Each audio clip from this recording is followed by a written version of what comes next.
प्रसिद्ध अभिनेता आमिर खान याचा जो येऊ घातलेला चित्रपट आहे त्याच्या निमित्तानं एक वादंग सुरू झालेलं आहे। या चित्रपटावरती बहिष्कार घाला असं एक हॅशटॅग सुरू झाला सोशल मीडियावरती आणि तो बघता बघता पसरत गेला। ह्या जो काही प्रचार चालू आहे आधी चित्रपट प्रदर्शित होण्याच्या आधीच त्याचा बऱ्याचदा असे काही फंडे चित्रपट चालण्यासाठी म्हणून वापरले जायचे, म्हणजे काहीतरी त्याच्यावर वाद तयार केला जायचा, त्याच्या बातम्या यायच्या आणि तशी जी एक प्रसिद्धी आहे त्याचा फायदा चित्रपट चालण्यासाठी मिळतो असं एक पूर्वीची समजूत होती। सुरुवातीला असं वाटलं काही जणांना की त्यासाठीच हे काहीतरी केलेलं आहे आणि ह्या चित्रपटाच्या प्रसिद्धीचा एक भाग आहे। पण जेव्हा प्रकरण गंभीर झालं, जास्त लोकांपर्यंत पोहोचलं आणि त्याचा अंदाज आल्याच्या नंतर आमिर खान यांनी माध्यमांच्या समोर येऊन एक दिलगिरी व्यक्त केली, कोणाच्या भावना दुखावल्या असतील तर। आता ह्याच्यातला वादाचा किंवा ढोंगाचा जो मुद्दा आहे तो असा होता की 2015ला पीके चित्रपटामध्ये जेव्हा त्यांनी हिंदूंच्या भावना दुखावलेल्या होत्या त्याच्यावरून हा वाद सुरू झाला। खरं तर हा वाद आता नंतर यायचं काही कारण नव्हतं। सगळ्यात पहिली गोष्ट म्हणजे सगळ्या पुरोगाम्यांचं म्हणणं आता त्यांचं सगळ्यांचं अभिव्यक्ती स्वातंत्र्य आणि बाकीच्या गोष्टी पुढे येतात की अशा पद्धतीने चित्रपटावरती बहिष्कार नाही घालायला पाहिजे, तुम्हाला जर चित्रपट पटत नसेल तर तुम्ही ते करू नका। यापूर्वी सुद्धा इतर चित्रपटांच्या निमित्तानं जेव्हा असं समोर आलं होतं की जाणीवपूर्वक हिंदू देवदेवतांचे पोस्टर तसे वापरणे, कालीच्या बाबतीमध्ये असं घडलं होतं की बाबा जाणीवपूर्वक ती काय सिगरेट पिणारी अशी ती देवता कशी दाखवलेली आहे किंवा अजूनही काही गोष्टी वारंवार समोर आलेल्या होत्या। ह्याच्यावरची टीका पण आपण समजू शकतो जर सद्हेतूने सद्भावनेने केली असली असती तर। पण जेव्हा अशाच पद्धतीची टीका नाही नुसता उल्लेख जरी केला तरी इस्लाम धर्मीय कसे भडकतात आणि सर तन से जुदा इथपर्यंत त्यांचं ते फतवे काढले जातात आणि प्रत्यक्ष काही लोकांचा ह्याच्यामध्ये जीव पण गेलेला आहे। अगदी आत्ता घडलेली गोष्ट अशी की नुपूर शर्माचं जो प्रकरण घडलेले त्याच्यामध्ये तिनं फक्त हादीसमधले काही संदर्भ विचारले, मनानं एकही शब्द बोललेला नसताना सुद्धा तिच्या विरोधामध्ये सरतन से जुदाचे नारे देऊन फतवे काढले गेले आणि 3-4 जणांची जवळपास त्या प्रकरणामध्ये हत्या झालेली आहे केवळ त्या नुपूर शर्माला पाठिंबा दिला म्हणून। ह्या सगळ्या प्रकरणामध्ये जेव्हा हे सगळे अभिनेते सगळे पुरोगामी चूप बसतात तेव्हा त्यांना अभिव्यक्ती स्वातंत्र्य ते काही आढळत नाही, ते त्याच्याबद्दल काही जाणीव होत नाही। पण आता जेव्हा यांचा चित्रपट प्रदर्शित होणार आहे, आता आज तो प्रदर्शित होतो आहे चित्रपट, आणि नेमकं त्यावेळी जर असा मोठा बहिष्कार टाकला गेला तर चित्रपट वसूल त्याची होणार नाही जितकं त्याच्यामध्ये गुंतवणूक झालेली, चित्रपट तोट्यामध्ये जाईल। त्याच्यामुळे ही पहिल्यांदा जाणीव आता त्यांना होते आहे की हे काही फार मोठी उपरती झाली आणि म्हणूनही माफी मागितली जाते असं नाही, किंवा आपण काहीतरी चूक केली होती तेव्हा म्हणून प्रामाणिकपणे माफी मागितली जाते असं पण नाही। आता काळजी ही वाटायला लागलेली आहे ना की जे बहुतांश हिंदू 85% आहेत त्यांच्या भावनांना आपण जाणीवपूर्वक ठेच पोहोचवली, जाणीवपूर्वक त्यांना दुखावलं, त्यांच्या रूढी परंपरा रीतिरिवाज ह्याच्या बाबतीमध्ये अशा पद्धतीचे शब्द वापरले, टीका केली, कलेच्या पातळीवरती म्हणा, अभिव्यक्ती स्वातंत्र्याच्या पातळीवरती म्हणा, पण त्याच्यामुळे त्यांची अवहेलना झाली आणि आता शांतपणे या वर्गाने समजा असं ठरवलं की नाही आम्ही तुमचे चित्रपट पाहणार नाही। असं जर केलं, हा जो एक काय म्हणतील जसं लोकशाहीमध्ये अधिकार असतो की तुम्हाला मत द्यायचं नाही एखाद्याला जसं द्यायचं तसं द्यायचं नाही, तर त्याला तुम्ही काहीच करू शकत नाही। हे सगळा जो आर्थिक खेळ चालू होता, भारत हा सहिष्णू आहे, भारत हा बहुतांश हिंदूंचा देश आहे म्हणूनच तो सहिष्णू आहे हे वारंवार सांगितलं जात होतं। अगदी हिंदूंवरती सगळ्यात जास्त टीका करणारे प्रत्यक्ष हिंदूच आहेत, बाकीच्यांपेक्षा सुद्धा ती सगळी टीका सहन करत होता हिंदू। असं असताना सुद्धा ठरवून त्याला टार्गेट केलं गेलं। भारतीय जनता पक्षाला 2014च्या मिळालेल्या यशामध्ये हा पण एक भाग आहे, त्याच्यामध्ये भारतीय जनता पक्षाबद्दलचं प्रेम आहे असा मुद्दा नव्हता। इतर पक्षांनी जाणीवपूर्वक ठरवून हिंदूंच्या भावनांना ठेच पोहोचवली, हिंदूंची अवहेलना केली, त्यांच्या धार्मिक रूढी श्रद्धास्थानांच्या संदर्भामध्ये त्यांची अस्मिता कशी दुखावेल जाणीवपूर्वक ठरवून अशा पद्धतीनं वर्तन केलं, अशा पद्धतीनं बोललं गेलं।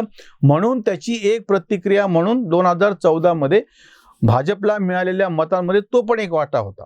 त्याच्यानंतर खरं तर याच्यापासून शहाणपणा घेऊन काही बदल होणं अपेक्षित होतं, तसं न होता आता अगदी हा आमिर खान सारखा सुद्धा प्रसिद्ध अभिनेता ज्याला आतापर्यंत या बहुतांश हिंदूंनी प्रचंड प्रमाणामध्ये प्रतिसाद दिलेला होता, जेव्हा तोही असं म्हणतो की माझ्या पत्नीला वाटते की देशात काय असहिष्णू वातावरण आहे, इथं आता आपल्या पोरांसाठी हा देश बरोबर नाही, असं म्हणल्याच्या नंतर ह्याची एक प्रतिक्रिया अपरिहार्य उमटणे भाग होतं की हे तुम्ही ही भावना आता का व्यक्त करता आहात? हे जे ढोंग आहे तुमचं, बरं हे असं म्हणणारे जे आहेत ते प्रत्यक्षामध्ये देश वगैरे काही सोडत नाही आहेत. म्हणजे असं पण घडलेलं नाही आहे की भारतामधून मोठ्या प्रमाणात स्थलांतर झालेलं आहे. बरं हे सगळे म्हणणारे हे तर कोणीच उत्तर देत नाही की पाकिस्तान असो आणि बांगलादेश असो, फाळणी झाली तेव्हा तिथे असलेल्या हिंदूंची संख्या आज कैक पटीने घटून 2-3% का आली. 20-22% असणारे तिथले हिंदू आज 2-2.5% पूर्णपणे कमी का झाले, ह्याचं उत्तर हे कोणी देत नाहीत. किंवा जे मुसलमान भारत हा काय त्यांच्या दृष्टीनं कसा आहे, लिंचिंग कसं चालू आहे हे सगळं म्हणणारे, ह्यांनी काही मायग्रेशन्स केले असं नाही. CAAच्या प्रकरणामध्ये की बाहेरच्या देशातल्या प्रत्यडित अशा अल्पसंख्याकांना आपल्या देशामध्ये, त्याच्यामध्ये हिंदू होते, बौद्ध होते, जैन होते, पारसी होते, शीख होते, ह्यांना आपल्या देशाचं नागरिकत्व देण्याच्या संदर्भातला तो कायदा होता. त्याचा प्रत्यक्ष भारतातल्या मुसलमानांशी काहीही संबंध नसताना त्याच्या विरुद्ध गदारोळ केले, तेव्हा हे सगळे अभिनेते आणि हे सगळे चूप बसले होते. ह्यांनी वास्तविक पाहता याच्या बाजूनं ठामपणे उभं राहायला पाहिजे होतं की भारताच्या मुसलमानांचा ह्याच्यावरती कुठलाच अन्याय नाहीये. म्हणजे जेव्हा 2014च्या नंतर अशी प्रकरणं निवडून काढून ती भडक केल्या गेली, वाढवल्या गेली, तेव्हा हे सगळे शांत बसले. ह्यांना असं वाटलं, तेव्हा ह्यांची हिंमत झाली नाही की जे कट्टरपंथी इस्लामचे सगळे अनुयायी स्वतःला म्हणून घेणारे आहेत, त्यांचे नेते आहेत, त्याच्यावर राजकारण करणारे आहेत, ते जेव्हा भडक भाषा बोलत होते तेव्हा त्याच्या बाबतीत यांनी काहीच प्रतिक्रिया व्यक्त केली नाही. तेव्हा हे सगळे शांत राहिले. पण नुपूर शर्मासारखी भाजपची तेव्हाची प्रवक्ती असली, नंतर त्यांना भाजपने काढून टाकलं ती गोष्ट वेगळी. तिनं फक्त हदीसमध्ये असलेल्याच गोष्टीचा उल्लेख केला की महम्मद पैगंबरांनी, प्रेषित साहेबांनी अतिशय कमी वयाच्या 6 वर्ष वयाच्या मुलीबरोबर लग्न केलंय, खरं आहे की नाही? आणि तरीही तिच्या विरोधामध्ये सर तनसे जुदासारखे नारे देत फतवे काढले गेले. हे कमी पडलं म्हणून की काय सर्वोच्च न्यायालयाने पण त्याच्या विरोधामध्ये काही टिप्पणी केली, त्याच्यावरती तीव्र प्रतिक्रिया उमटली आणि आता 2 दिवसापूर्वीच त्याही खटल्याचं त्याच्यातली एक सुनावणी अशी आली की त्यांचे सगळे जे वेगवेगळ्या ठिकाणी जे FIR दाखल झाले ते एका ठिकाणी आणावे. हे सगळं चालू असताना ह्या लोकांनी त्याच्यावरती काहीही प्रतिक्रिया दिलेली नाही. आक्षेपाचा मुद्दा इथे आहे. आणि आता जेव्हा आमिर खानला ही भीती वाटायला लागलेली आहे की आपला चित्रपट प्रदर्शित झाल्याच्या नंतर यांनी जो टाकलेला बहिष्कार आहे त्याच्यातून जर चित्रपट चालला नाही तर करायचं काय? काश्मीर फाईल चित्रपट आल्यानंतर त्याला बंदी घाला म्हणणारे हे तेच होते की जे आता अभिव्यक्ती स्वातंत्र्याच्या नावानं गळा काढत आहे. म्हणजे ही जे ढोंग आहे ना, म्हणून आम्ही तर ड्रामा असं नाव दिलेलं आहे. माफीनामा कशासाठी? तर तो ड्रामा आहे. कशामुळे? तर ह्यांना मनातून वाटतंय असं नाही. 2015चं प्रकरण आहे आणि 7 वर्षाच्या नंतर आता आमिर खानला उपरती होती कसं काय माफी मागायची? ह्याचा अर्थ असा होतो की त्याच्या आर्थिक नाड्या आवळल्याच्या नंतर जे सर्वसामान्य मुक्त बाजारपेठ ही अशी आहे की ती ग्राहकाच्या खिशातील नोटेवरती आहे. जसं आपण लोकशाहीत एक माणसाला एक वोट म्हणतो, त्या म्हणजे त्याचं मत जसं महत्त्वाचं असतं तसं ह्या बाजारपेठेमध्ये आता ग्राहकाच्या खिशातली नोट महत्त्वाची आहे.